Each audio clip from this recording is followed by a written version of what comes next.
నమస్తే, నా పేరు ప్రశాంతి. బీసీటీ న్యూస్ కు స్వాగతం. ముందుగా హెడ్లైన్స్ చూద్దాం.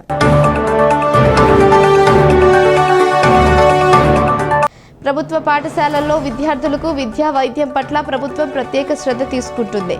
ఎంపీ యూపీ స్కూల్ ఉపాధ్యాయులు బుడ్డా నాగాంజనేయులు. తెలుగుదేశం పార్టీ అధికారంలోకి వచ్చిన తరువాత ప్రజలపై అనేక భారాలు మోపుతుంది. మాజీ శాసనసభ్యులు కోన రఘుపతి. రుక్మిణి సమేత పాండురంగ స్వామి దేవాలయంలో వైభవంగా ధనుర్మాస ఉత్సవాలు. అమ్మవారికి ప్రత్యేక పూజలు నిర్వహించిన ఆలయ ప్రధాన అర్చకులు. ఉర్దూ సాహిత్యాన్ని విశ్వవ్యాప్తంగా ప్రజ్వలింపజేసిన కవులలో గాలి ప్రముఖులు. సాహితీ భారతి అధ్యక్షులు రావూరి నరసింహవర్మ.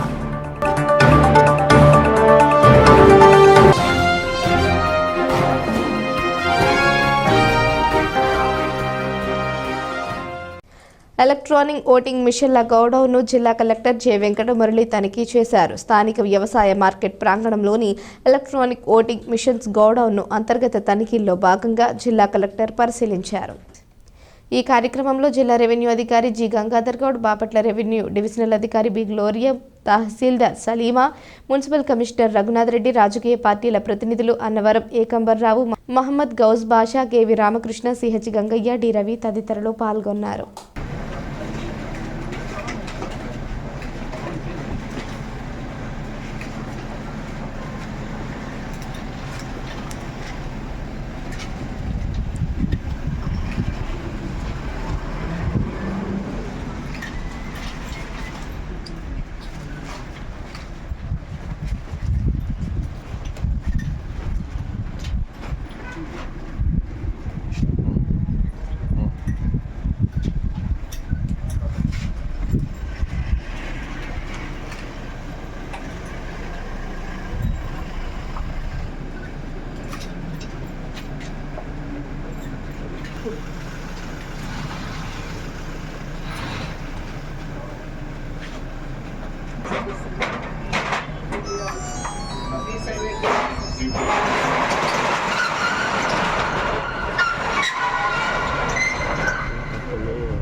బాపట్ల జిల్లా కలెక్టర్ కార్యాలయంలో జిల్లా కలెక్టర్ జె వెంకటమురళి ఎస్టీ ప్రజల సమస్యల పరిష్కారం కొరకు ప్రత్యేక గ్రీవెన్స్ సెల్ను ఏర్పాటు చేశారు. ఫిర్యాదుదారుల వద్ద జిల్లా కలెక్టర్ సమస్యలను అడిగి వివరాలు తెలుసుకున్నారు. సమస్యలను వెంటనే పరిష్కరించాలని అధికారులకు ఆదేశాలు జారీ చేశారు.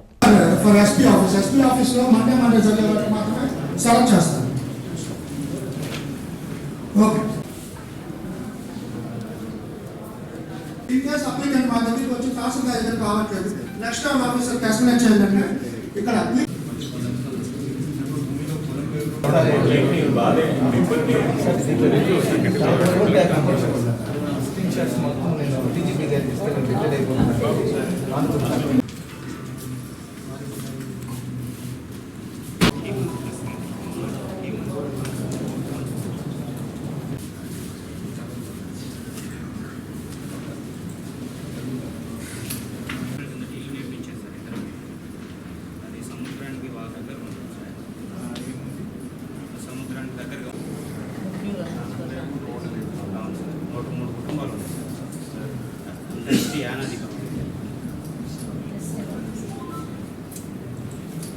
PDICDS Doma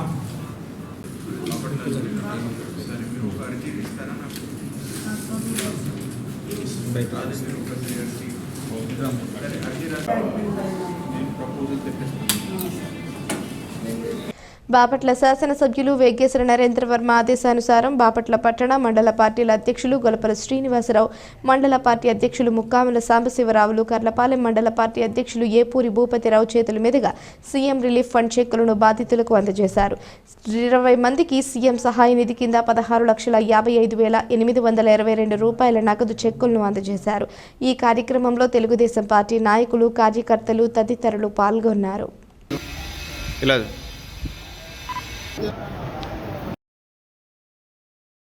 బాపట్ల నియోజకవర్గ శాసనసభ్యులు నరేంద్ర వర్మరాజు గారి సహకారంతో వారి ఆధ్వర్యంలో ఇప్పటికి 120 చెక్కులు దాకా ఇచ్చిన సీఎం రిలీఫ్ ఫండ్ చెక్కులు. వైసీపీ గవర్నమెంట్లో ఏ రోజు కూడా ఓ చెక్కు కూడా ఎరగలేదు. ఎవరు కూడా ఏ పార్టీ అయినా అన్ని పార్టీలు అతీతంగా అందరితో సహకరించి ఎవరికి ఏ ఇబ్బంది వచ్చినా వారందరికీ సీఎం రిలీఫ్ ఫండ్ పెట్టమని మా ఎమ్మెల్యే గారి సహకారంతో ఎమ్మెల్యే పెట్టుతున్నారు. వాళ్ళందరూ కూడా సీఎం రిలీఫ్ ఫండ్ చెక్కులు అందజేస్తున్నాం. బాపట్ల శాసనసభ్యులు ప్రీతమ నాయకులు నరేంద్ర వర్మ గారి ఆదేశానుసారం ఈరోజు మన బాపట్ల నియోజకవర్గ పరిధిలో 22 మంది పేషెంట్స్కి సుమారు 21 మంది పేషెంట్స్కి సుమారు 22 లక్షల రూపాయల పైన చెక్కులు మంజూరు చేయడం జరిగింది మన ఆంధ్రప్రదేశ్ గవర్నమెంట్ నుంచి. వాటిని తీసుకొచ్చి నరేంద్ర వర్మ గారి ఆదేశానుసారం ఈరోజు ఆ పేషెంట్స్ అందరికి కూడా అందజేయడం జరిగింది. ఇప్పటివరకు మన నియోజకవర్గంలో 128 గత 4 నెలల నుంచి 128 సీఎంఆర్ఎఫ్ అప్లికేషన్లో మన నియోజకవర్గం నుంచి ఫార్వర్డ్ చేయడం జరిగింది. అలాగనే గత 5 సంవత్సరాల్లో మనం చూస్తూనే ఉన్నాము, జగన్మోహన్ రెడ్డి గారి పాలనలో ఎవరికి ఎలాంటి సహాయం చేయలేదు. ఈ ఎంతోమంది పేదలు హాస్పిటల్స్కి వెళ్తే, ఈరోజు మనందరం తెలుసు, హాస్పిటల్స్కి వెళ్తే మన ఆస్తులు కూడా సాల్చలేదు, అలా ఉంటుంది. కానీ ఈ ప్రతి ఒక్కరికి చేదోడు వాదోడుగా ఉండాలని చెప్పేసి చంద్రబాబు నాయుడు గారు అంతకుముందు 2014 నుంచి 19 వరకు కూడా ఇలానే సీఎంఆర్ఎఫ్ చెక్కులు ఎన్నో వేల మందికి మన నియోజకవర్గంలోనే ఎన్నో వేల మందికి అందజేయడం జరిగింది. అలాగనే గత 5 సంవత్సరాల్లో ఎవరికి అయిపోతే ఎంతోమంది మనం ఫోన్ చేసి అడిగేవాళ్ళు, అయ్యా సీఎంఆర్ఎఫ్ చెక్కులు రావట్లేదు, మాకు ఇబ్బందిగా ఉంది అంటే, మరి జగన్మోహన్ రెడ్డి పాలన అలా ఉండదని చెప్పేసి మనం అందరికీ వచ్చి చెప్పాము. కానీ చంద్రబాబు నాయుడు గారు వచ్చిన 2 నెలల్లో నేను స్టార్ట్ చేసి ఇప్పటికి సుమారు మన నియోజకవర్గంలో 128 అప్లికేషన్లు పెట్టాము. అందులో 66 మందికి ఇచ్చారు. ఇంకా మిగతా కూడా ప్రాసెస్లో ఉన్నాయి, అన్నీ కూడా వస్తున్నాయి. ఇక ముందు కూడా ప్రతి ఒక్కరికి కూడా పార్టీ రహితంగా ఏ పార్టీ అని చూడకుండా ప్రతి ఒక్కరికి అప్లికేషన్ పెట్టిన ప్రతి ఒక్కరికి కూడా సీఎంఆర్ఎఫ్ అందించగలుగుతాము. నరేంద్ర వర్మ గారు మన ఎమ్మెల్యే గారు వేగేశ్వర నరేంద్రరాజు గారి ఆధ్వర్యంలో ఈరోజు 21 మందికి సీఎంఆర్ఎఫ్ చెక్స్ ఇవ్వడం జరిగింది. అమౌంట్ వచ్చేసి 22 లక్షలు. ఇది గతంలో ఇంత అమౌంట్ కానీ ఈ శాంక్షన్ కానీ వైసీపీ గవర్నమెంట్ చేయలేదు. అందుకు మనందరం సిగ్గుపడాలి. ఈరోజు ఏ ముఖం పెట్టుకుని వాళ్ళు ధర్నాలు చేస్తున్నారు. ఈరోజు చంద్రబాబు నాయుడు గారు ప్రజలు పేదోడిగా ఉండకూడదనే ఉద్దేశంతో, వాళ్ళకైన ఖర్చు తప్పకుండా ఇవ్వాలనే ఉద్దేశంతో ఈరోజు చంద్రబాబు నాయుడు గారు సీఎం రిలీఫ్ ఫండ్లు శాంక్షన్ చేసి ప్రతి పేదవాడికి సహాయం అందజేస్తున్నారు. అందుకు అటు సీఎం గారికి ఇటు మన ఎమ్మెల్యే గారికి కృతజ్ఞతలు తెలుపుకుంటూ సెలవు తీసుకుంటారు. బాపట్ల పట్టణంలోని చీలూరు రోడ్డు సెంటర్ వద్ద వేంచేసి ఉన్న రుక్మిణీయ సమేత పాండురంగ స్వామి వారి దేవాలయ ప్రాంగణం నందు ధనుర్మాస ఉత్సవాలను పురస్కరించుకొని 12వ రోజు అమ్మవారికి 12వ పాసురం విష్ణు సహస్రనామం, లలిత సహస్రనామం, హనుమాన్ చాలీసా, కృష్ణాష్టకం, గోవింద నామాలు పారాయణ అత్యంత వైభవంగా నిర్వహించారు. భక్తులు అమ్మవారికి దీపాలు వెలిగించి హారతి ఇవ్వడం జరిగింది. దీపాలంకరణ సేవా కార్యక్రమంలో భక్తులు అధిక సంఖ్యలో పాల్గొని అమ్మవారిని దర్శించుకున్నారు. అనంతరం నీరాజనం, మంత్రపుష్పాలు, తీర్థప్రసాద వినియోగ కార్యక్రమం నిర్వహించారు. ఆలయ అర్చకులు రొంపిచెర్ల కేశవాచార్యులు స్వామివారికి ప్రత్యేక పూజలు చేశారు.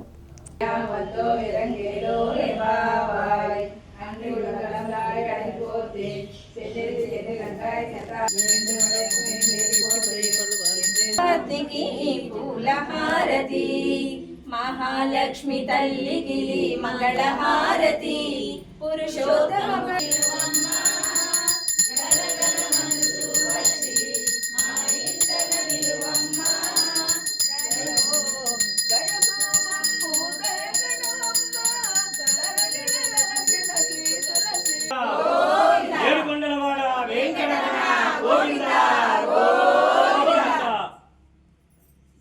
ఉర్దూ సాహిత్యాన్ని విశ్వవ్యాప్తంగా ప్రజ్వలింపజేసిన కవులలో గాలి ప్రముఖులని సాహితీ భారతి అధ్యక్షులు రావూరి నరసింహవర్మ అన్నారు. సాహితీ భారతి ఆధ్వర్యంలో బాపట్ల జమీదారుపేటలోని సాహితీ భారతి కార్యాలయంలో గాలిబ్ 227వ జయంతి సభను నిర్వహించారు. గాలిబ్ రచించిన దివానా ఏ గాలిబ్ అనే గ్రంథాన్ని దాశరథి గాలిబ్ గీతాల పేరుతో తెలుగులో అనువదించి ప్రముఖ నటులు అక్కినేని నాగేశ్వరరావుకి అంకితమిచ్చారని రావూరి నరసింహవర్మ అన్నారు. గాలిబ్ చివరి మొఘలు చక్రవర్తి అయిన బహదూర్ షా జఫర్ ఆస్థాన కవిగా ఉండేవారన్నారు. వారు ఉర్దూ, పార్సీ భాషలలో కూడా రచనలు చేశారన్నారు. ఆయన రచనలు ప్రపంచంలోని చాలా భాషలలో అనువదించబడ్డాయన్నారు. గాలిబ్ బ్రిటిష్ వారి క్రూరత్వాన్ని చాలా సున్నితంగా తన రచనలలో వర్ణించారన్నారు. వారి గజళ్లతో పాటు వారి లేఖలు కూడా ఉర్దూ సాహిత్యంలో గొప్ప రచనలుగా పరిగణించబడుతున్నాయని తెలిపారు. సాహితీ భారతి కోశాధికారి ఆదం షఫీ మాట్లాడుతూ గాలిబ్ గజళ్ల ప్రేరణతో నారాయణ రెడ్డి తెలుగులో కూడా గజల్ ప్రక్రియను అభివృద్ధి పరిచారన్నారు. ఈ సభలో ప్రజాకవి డాక్టర్ శ్రీనివాస్, ప్రముఖ హిందీ పండితులు అబ్దుల్ ఖాదర్ జిలానీ, మర్రి మాల్యాద్రిరావు, ఎం జాకబ్, కస్తూరి శ్రీనివాసరావు, బొడ్డుపల్లి శ్రీరామచంద్రమూర్తి తదితరులు గాలిబ్ చిత్రపటానికి పూలమాలలు వేసి ఘన నివాళులు అర్పించారు. సుప్రసిద్ధ ఉర్దూ కవి గాలిబ్ గారు ప్రపంచవ్యాప్తంగా ఉర్దూ గీతాన్ని గేయాన్ని రచించి తనకంటూ ప్రపంచంలో ఒక స్థానాన్ని ఏర్పాటు చేసుకున్నారు. ప్రేమ, విరహం, అభిమానం, ఆప్యాయత ఆయన రచనలకు దర్పణం. ప్రఖ్యాత ఉర్దూ కవి, ఫార్సీ కవి. ఉర్దూ మరియు ఫార్సీల్లో అనేక కవిత్వాలు, షాయరీ, గజల్ రాసినటువంటి గొప్ప కవిగా మిర్జా గాలిబ్ చెప్పుకున్నాం. ఈయన ఆనాటి చివరి మొఘల్ చక్రవర్తి అయినటువంటి బహదూర్ షా జఫర్ గారి ఆస్థాన కవిగా ఉండేవారు. కవితా ప్రపంచంలోనే ఒక క్రొత్త ఒరవడిని సృష్టించి కవితలు అనేవి కేవలం శృంగారమో, ప్రణయమో, విరహమో అనే కాకుండా కాలానుగుణంగా ఉండాలి అనేటటువంటి ఒక గొప్ప మార్పును తీసుకొచ్చిన కవిగా మనం గాలిబ్ గారికి చెప్పుకోవచ్చు. గాలిబ్ గారి యొక్క విశేష ప్రజ్ఞ ఆ రోజుల్లోనే బ్రిటిష్ వారి మనపై చూపిస్తున్న దౌర్జన్యం, దాష్టికం, హింస వీటిని చాలా సున్నితంగా తన సాహిత్యంలో పొందుపరచడం వలన నిజంగా ఒక స్వాతంత్రోద్యమ కవిగా కూడా మనం ఆయన్ని చూడవచ్చు. మరో విశేషం, ఆయన సాహిత్యం ద్వారా భక్తి, విరహం, విరక్తి, దేశభక్తి అన్ని అంశాలలో ఆయన చూపించిన ప్రత్యేక దారి వేదాంతం, సత్యాన్వేషణ. ఉర్దూ సాహిత్యాన్ని ప్రపంచవ్యాప్తంగా ఇనుమడింప చేసిన కవులు గాలిబ్ చాలా ప్రముఖులు. వారు రచించిన దీవానా ఏ గాలిబ్ అనే గ్రంథం ప్రపంచవ్యాప్తంగా ప్రసిద్ధి చెందింది. ప్రపంచ భాషల్లో చాలా వాటిల్లో ఈ దీవానా గాలిబ్ అనే గ్రంథం అనువదింపబడింది. దీన్ని దాశరథి గారు గాలిబ్ గీతాలు అనే పేర తెలుగులో అనువదించారు. తెలుగుదేశం పార్టీ అధికారానికి వచ్చిన తరువాత ప్రజలపై అనేక భారాలు మోపుతుందని మాజీ శాసనసభ్యులు కోన రఘుపతి అన్నారు. విద్యుత్ ఛార్జీలను తగ్గించాలి అంటూ పార్టీ జిల్లా అధ్యక్షులు మెరుగు నాగార్జున ఆధ్వర్యంలో బాపట్ల వైసీపీ కార్యాలయం నుంచి విద్యుత్ శాఖ ఎస్సీ కార్యాలయం వరకు ర్యాలీ నిర్వహించి అనంతరం వినతి పత్రాన్ని ఎస్సీకి అందజేశారు. ప్రతి ఇంటిలో చదువుకునే పిల్లలందరికీ 15,000 రూపాయల చొప్పున వేస్తానని మోసం చేస్తుందని కోన రఘుపతి అన్నారు. విద్యార్థులకు ఫీజులు చెల్లించకపోవడంతో పరీక్షలు కూడా రాయనివ్వని పరిస్థితికి విద్యాసంస్థల యాజమాన్యాలు వచ్చాయన్నారు. ఇంతవరకు రైతులు పండించిన ధాన్యం కొనుగోలుకు కేంద్రాలు పెట్టలేదని, ఈ క్రాఫ్ట్లో నమోదు అయితేనే ధాన్యాన్ని కొనుగోలు చేస్తామని అనడం రైతుల్ని మోసం చేయడం కాదని ప్రశ్నించారు. పథకాలు అమలు చేయలేక ప్రభుత్వం చతికిలపడిందని ఆరోపించారు. 6 నెలల్లోనే తెలుగుదేశం ప్రభుత్వం బయటపడిందన్నారు. ఎన్డీఏ కూటమి ప్రభుత్వం పథకాల పేరుతో నమ్మించి మోసం చేస్తుందని విమర్శించారు. ఈ కార్యక్రమంలో వైసీపీ పార్టీ నాయకులు, కార్యకర్తలు తదితరులు పాల్గొన్నారు.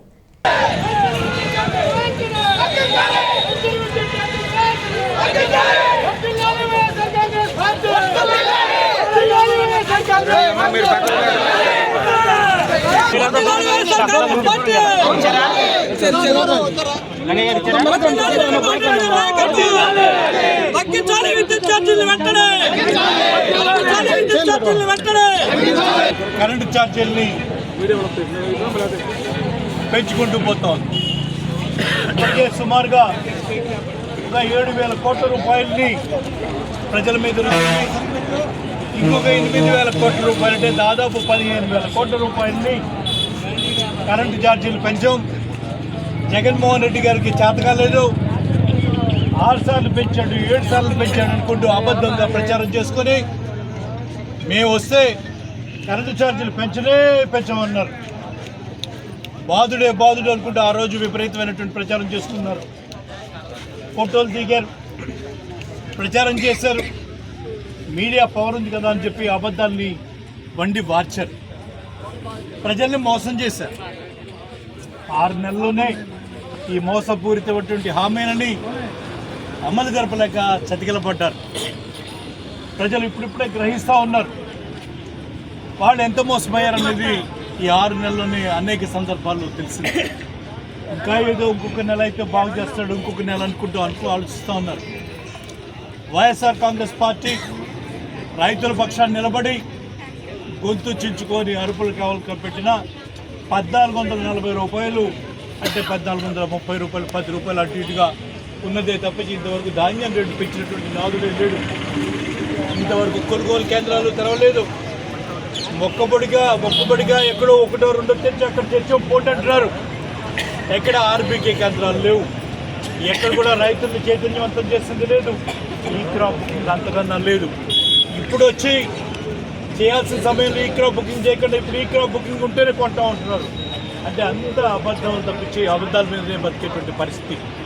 ఈరోజు కరెంటు ఛార్జీలని పెంచమని హామీ ఇచ్చినటువంటి ఈ కూటమి ప్రభుత్వం ఇప్పుడు ఏం సమాధానం చెప్తుంది ప్రజలకి అని అడుగుతూ ఉన్నారు. ట్రూ ఆఫ్ ఛార్జీలని, పెంచిన ఛార్జీలని ఇప్పటివి కాదు అప్పుడెప్పుడు కూడా ఇప్పుడే వేస్తున్నాం అని చెప్పి ఈరోజు పెంచుతూ ఉన్నాడు ఈ చంద్రబాబు నాయుడు. మరి అలాగే వినియోగదారులే కరెంటుని అమ్మేలా చేస్తాను. ఏడ ఇచ్చేది గడ్డి విరిగేటట్టు రేట్లు పెంచి వాయిస్తుంటే ఆ రోజు చెప్పినటువంటి ఉపన్యాసంలో చూస్తే మన చేతినే ప్రొడక్షన్ చేయించి మనకి డబ్బు మిగిలినట్టు చేస్తాడు. ఎక్కడన్నా చేశాడా? అన్ని సంపద సృష్టిస్తా అన్నాడు. ఏం సంపద సృష్టిస్తా ఉన్నాడు? దొంగతనంగా ఇసుక అమ్ముకుంటా ఉన్నారు. మద్యం, క్వాలిటీ మద్యం అని చెప్పి విపరీతంగా రేట్లు పెంచుకొని ఈరోజు ఎక్కడ పడితే అక్కడ బెల్ట్ షాపులు పెట్టుకొని మద్యం ఏరులో పారుతూ ఉంది. పేదవాడి జేబులో చిల్లి పైసా లేదు, ఏ పథకాలు లేవు. ఏ పథకం వచ్చి డబ్బులు పడతాయేమో అని ఆశగా చూస్తున్నారు. బ్యాంకులకి వెళ్ళి ఏడా ఏమీ లేవు. మీరు చూస్తే సంక్రాంతి అయిపోయింది, క్రిస్మస్ అయిపోయింది, రేపు సంక్రాంతి కూడా అయిపోతుంది. జేబులో అయితే రూపాయి లేదు. వ్యాపారస్తులు చంద్రబాబు నాయుడు వస్తే ఏదో వ్యాపారం పగలు తీస్తారని చెప్పి ఏదో పెరిగిపోతుందని చెప్పి అమ్మడబడ్డారు. ఎడైనా వ్యాపారాలు ఉన్నాయా? ఖాళీ గల్లా పెట్టి నూపుకుంటూ ఉన్నారు. ప్రజల దగ్గర రూపాయలు లేదు, వ్యాపారస్తుల దగ్గర రూపాయలు లేదు. డబ్బులు ఎవరి దగ్గర ఉన్నాయా అంటే తెలుగుదేశం పార్టీ వాళ్ళ నాయకుల దగ్గర చేస్తూ ఉన్నాయి. సంపద సృష్టి అంటే ఎవరి కోసం సంపద? తెలుగుదేశం నాయకుల కోసం సంపద. అది సంపద సృష్టించడం అంటే ఆయన ఉద్దేశం. మనం అనుకున్నాం పేద ప్రజలు మోసపోయారు.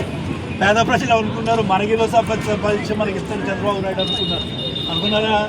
అనుకున్నారు. అమ్మఒడి ఒకరికి ఇస్తారంటే అబ్బో జగన్ ఒకరికే ఇచ్చాడు, చంద్రబాబు నాయుడు అందరికి ఇస్తాడు.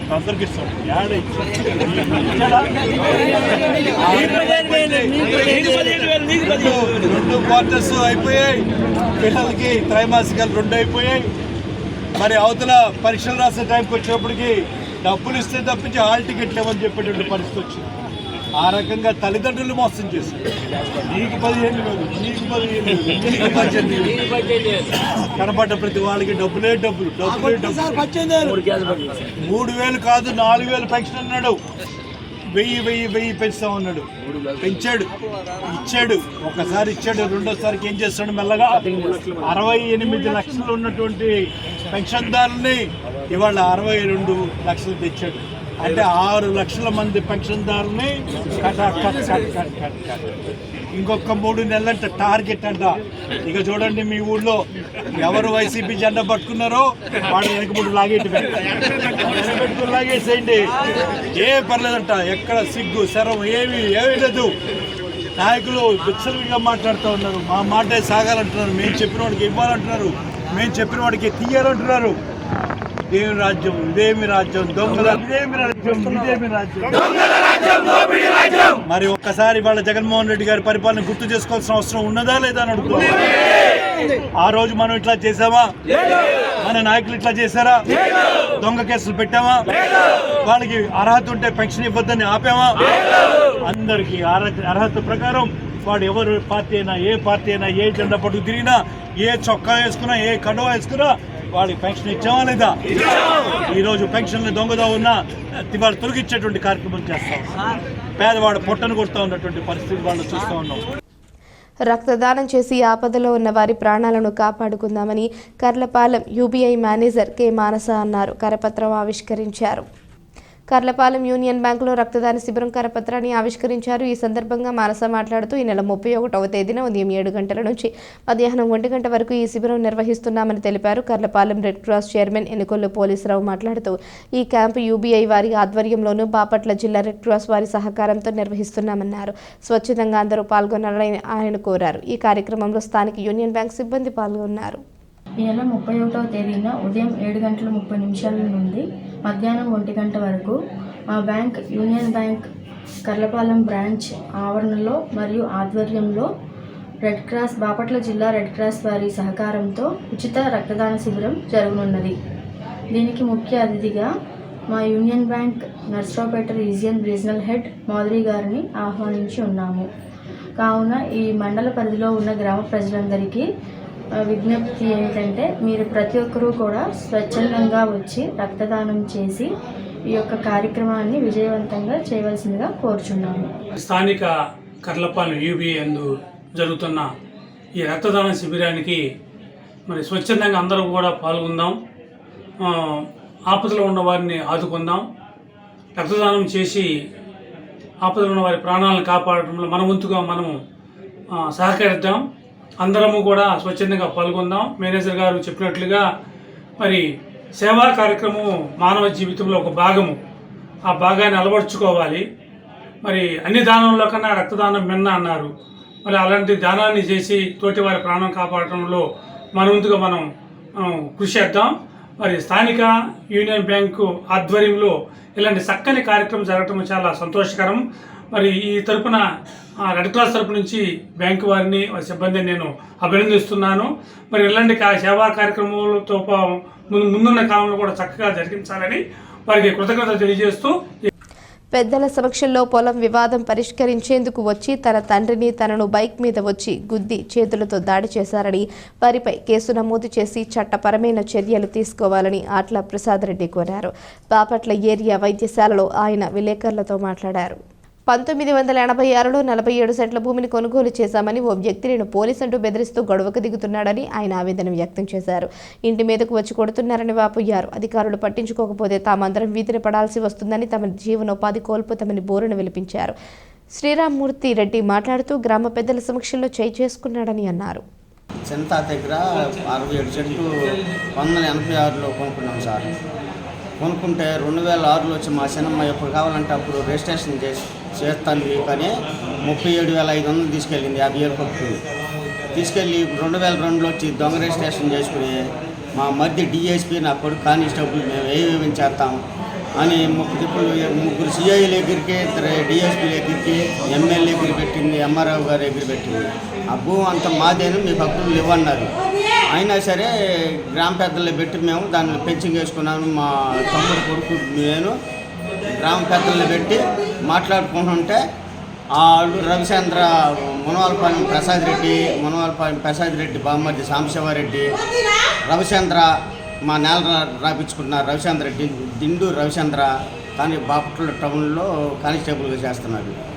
చేత ఈ గొడవలు సృష్టిస్తున్నాడు. మా తమ్ముడు కొడుకుని మా ఊర్లో 2-3 ఆకట్టుకుని మమ్మల్ని రెచ్చగొట్టి కొడుతున్నారు. ఇళ్ళ మేక వచ్చి మాట్లాడితే నెలలు అందు పెడితే కొట్టిస్తామని ఇల్లు ఉండి కొట్టిస్తున్నారు. మా బాబాయ్ డిఎస్పీ, నేను కానిస్టేబుల్ ఏదైనా చేస్తాం.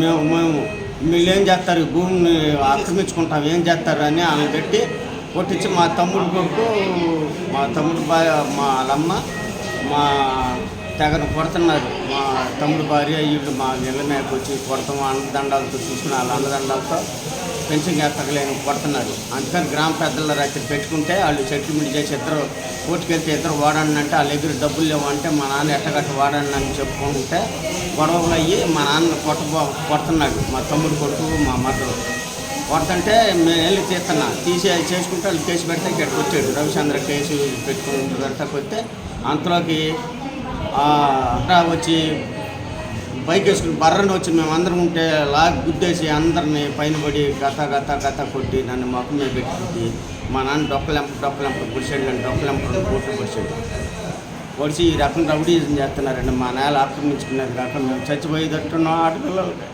కట్నాలు ఇచ్చుకుంటాం సార్. ఇద్దరు ఆడపిల్లలు కొడుకున్నాడు 34 సెంట్లు. మా నాన్న సోదరి అగ్రిమెంట్ రాసుకుని 86లో చేసుకున్న దానికి వచ్చి రౌడీజం చేస్తున్నారు. మా బాబాయ్ టీహెచ్ నేను కానిస్టేబుల్ టౌన్లోనే చేస్తున్నా. ఆ పడుతున్నారు. మేము ఏం చేస్తామో చూడండి, ఎక్కడికి వెళ్ళినా మిమ్మల్ని నరికేస్తాం.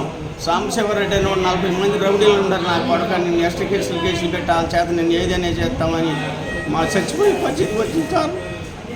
అది మేమందరం ఆత్మహత్య చేసుకుంటాం. మా భూమి ఆక్రమించుకుని మమ్మల్ని రౌడీజం చేస్తున్నారు సార్.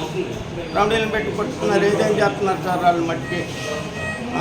ఏ ఎస్సీ అయినా ఎంతమంది సిఐ అయినా మాదేనని చెబుతున్నారు. ఎంఆర్ఓ మాదేనని చెప్పింది. అయినా సరే రౌడీజం చేసి మమ్మల్ని కొట్టుతున్నారు సార్. మా ఆత్మహత్య చేసుకున్నది వచ్చింది మాకు.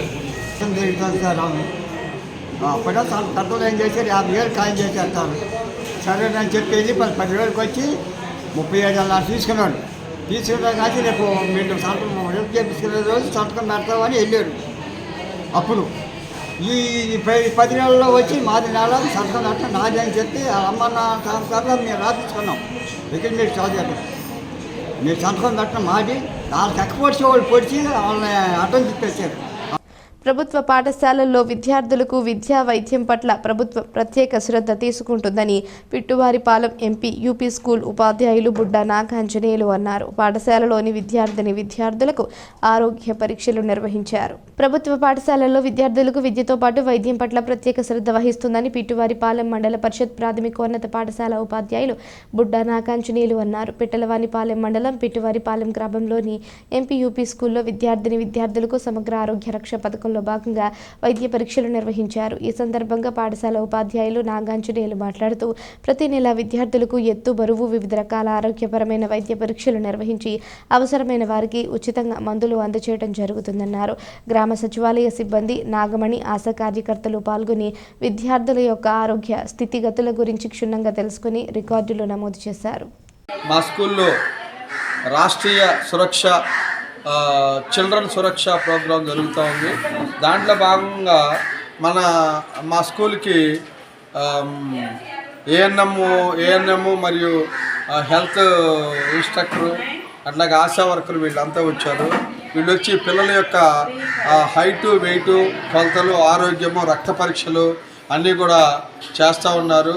అన్ని క్లాసులకి మా స్కూల్లో 1 నుంచి 8 వరకు కూడా తరగతులు ఉన్నాయి. అన్ని క్లాసులకు కూడా వీళ్ళు రెగ్యులర్గా వచ్చి చెకప్ చేయటము, కావాల్సినటువంటి రక్త పరీక్షకి సంబంధించినటువంటి అంశాలు, అట్లాగే రక్తం పడడానికి సంబంధించినటువంటి ఆ ట్యాబ్లెట్స్, మరి డీవార్మింగ్ 6 నెలలకు ఒకసారి డీవార్మింగ్ అన్నీ కూడా సమర్పించడం జరుగుతూ ఉంది. ఆశా వర్కరు ప్రతి గురువారం రోజు కూడా వచ్చి పిల్లలకి శానిటరీకి సంబంధించినటువంటి అంశాలు వాటన్నిటి కూడా వాళ్ళు పిల్లలకి తెలియజేస్తూ ఉంటారు. గురువారం నాడు మళ్ళీ ఐరన్ ట్యాబ్లెట్లు ఆడపిల్లలకి ఎక్కువగా ఐరన్ ట్యాబ్లెట్లు అందిస్తూ ఉంటారు. ప్రతిరోజు కూడా ఆడపిల్లలకి నేర్చుకోమని, ఎవరికైతే బ్లడ్ తక్కువగా ఉందో వాళ్ళకి ఐరన్ ట్యాబ్లెట్ వేసుకోవాలని చెప్పి సూచనలు, సలహాలు ఇస్తూ ఉంటారు. అట్లాగే హైజీన్ గురించి కూడా వీళ్ళు మన యొక్క ఆశా వర్కర్ కానీ హెల్త్ ఏఎన్ఎం కానీ వీళ్ళంతా కూడా వచ్చి చెప్తూ ఉంటారు. అట్లాగే హ్యాండ్ వాష్ యొక్క విశేషాలు కూడా వీళ్ళు మా గురించి తెలియజేయటం జరుగుతూ ఉండేది. మా పిల్లల్లో హైజీన్ బాగా ఉండేది. వీళ్ళు వారంలో కనీసం 2-3 రోజులు కూడా వచ్చి స్కూలుకి సంబంధించినటువంటి అంశాల్లో మరి ఆరోగ్య పరిస్థితులు ఎలా ఉండాలి, ఎలా ఉంటే ఎలా శుభ్రంగా ఉంటే మనం ఆరోగ్యంగా ఉంటామనేటటువంటి విషయాలు, గోడు కత్తిరించుకునే విషయాలు, వీటన్నిటిని కూడా వీళ్ళు తెలియజేయటం అనేది జరిగింది. ఆటల వల్ల శారీరక దృఢత్వంతో పాటు ఉపాధి అవకాశాలు కూడా మెరుగవుతాయని ఎంవీఆర్ డిగ్రీ కళాశాల ప్రిన్సిపల్ తడికమళ్ళ విజయ్ కుమార్ అన్నారు. కర్లపాలెం పీకేఆర్ జూనియర్ కళాశాలలో స్పోర్ట్స్ డే నిర్వహించారు. ఆటల పోటీలలో గెలుపొందిన విద్యార్థులకు బహుమతులు అందజేశారు. ఈ సందర్భంగా విజయ్ కుమార్ పీకేఆర్ కళాశాల ప్రిన్సిపల్ నాయుడురెడ్డి మాట్లాడారు. ఈ కార్యక్రమంలో బృందావనం శ్రీనుబాబు, ఎం రామ్మోహన్ రావు, కె లక్ష్మీపతిరాజు, జి సత్యానంద కుమార్, రామకృష్ణ, శ్రీనివాసరావు, సుబ్బారెడ్డి తదితరులు పాల్గొన్నారు. చేప గొప్పతనం, అలాగే మిమ్మల్ని కూడా ఆ విద్యార్థులను కూడా అభినందించాలి. ఈ విషయంలో ఎలాంటి మిస్టేక్స్ జరగకుండా క్రమశిక్షణతో కూడిన చదువుని మీరు అభ్యసిస్తున్నారు మన కళాశాలలో. దాన్ని నేను బాగా ఆనందాన్ని తెలియజేస్తున్నాను మీకు ఈ సందర్భంగా. ఎందుకంటే ఎక్కడ కూడా ఎలాంటి డిస్ప్యూట్, నేనున్నా లేకున్నా కాలేజీలో ఎలాంటి డిస్ప్యూట్ లేకుండా ప్రశాంతంగా కాలేజ్ జరుగుతూ ఉంది. అలాగే రేపు జరగబోయే ఎగ్జామ్స్లో కూడా మంచి రిజల్ట్ తీసుకొస్తే మీరు మనం చేసిన పనికి రిజల్ట్ వస్తుంది. మీ ఆలోచన ఏ విధంగా ఉందో ముందుగానే పసిగట్టి మీకు అర్థమయ్యే రీతిలో పాఠాలు చెప్పేటటువంటి మాస్టర్లు ఇక్కడ ఉన్నారు. ఇలాంటి కళాశాలలు అనేవి చాలా అరుదు.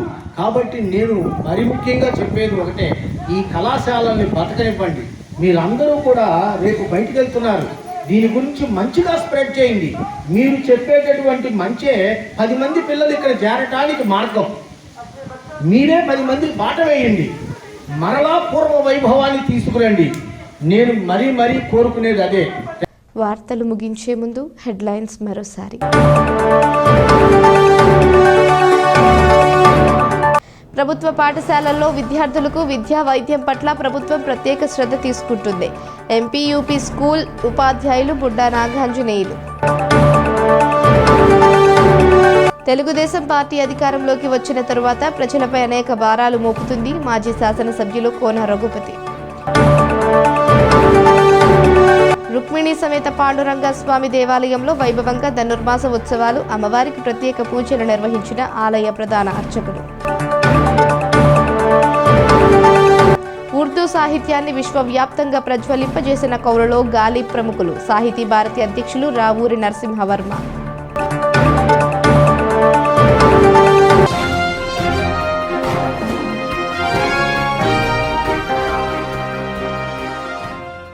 ఈ వార్తలు ఇంతటితో సమాప్తం. తిరిగి ప్రసారం అయ్యే బీసీటీ న్యూస్లో మళ్ళీ కలుసుకుందాం. అంతవరకు సెలవు. నమస్కారం.